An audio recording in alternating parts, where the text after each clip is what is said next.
Welcome to my YouTube channel. This is Otoboyson. Mapapanood nyo rin ako guys sa Ubiq Works TV. So may ginagawa tayong Mazda CX-9 guys. Yun. CX-9 na Mazda.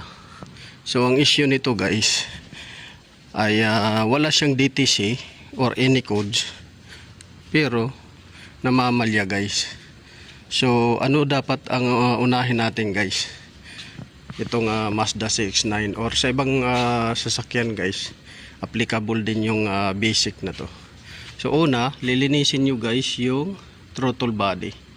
So ito ang procedure nito ng linis ko ay tinanggal ko na lang dahil hindi madukot yung hindi may pasok yung cleaner. So kita ninyo guys, napakadumi yung throttle body. So marami na siyang dagta-dagta dyan na langis. So humaharang na siya sa gap niya nung flapper or yung butterfly na tinatawag ito guys. So yan yung pinakaunang basic na gagawin ninyo. Lilinisin ninyo yung throttle body.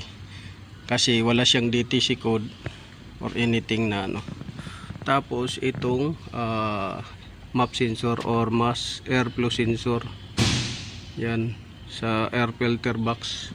So yan yung pangalawa na lilinisin ninyo. So yung pangatlo nito guys ay yung spark plug. Silipin niyo baka nagsusunog na ng langis or yung yung coil may crack na siya, nagja-jump spark na siya. So yan yung pangatlo. Tapos yung intake manifold, ayan Ikita niyo guys, malangis na guys. Yung intake manifold, iilawan natin. Yan sa loob may ilaw. So yan yung pang-apat. So una ito, isa, sunod pangalawa. Una ito throttle body, sunod pangalawa itong map sensor or mass airflow. Linis lang muna. Tapos pangatlo ito intake manifold. Tapos pang-apat yung spark plug, tanggalin niyo para ma-physical check.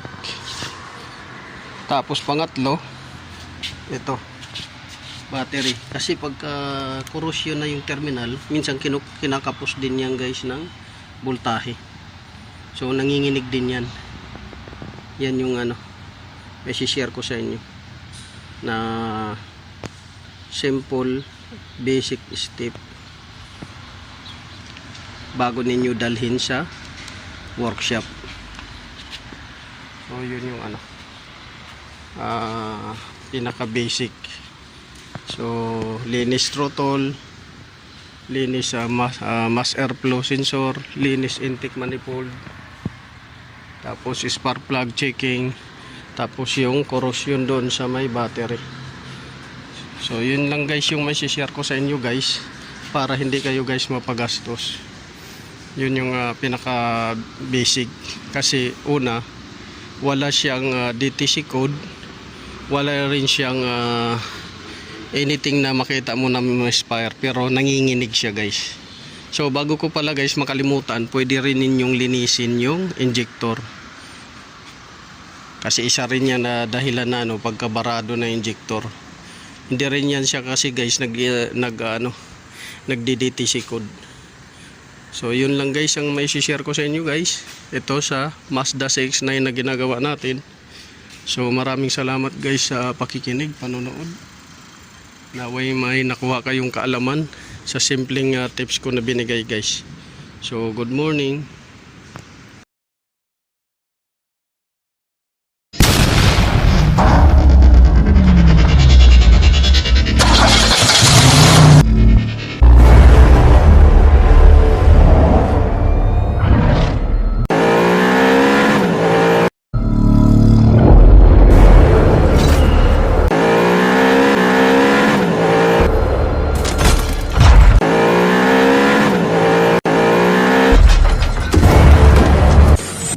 Make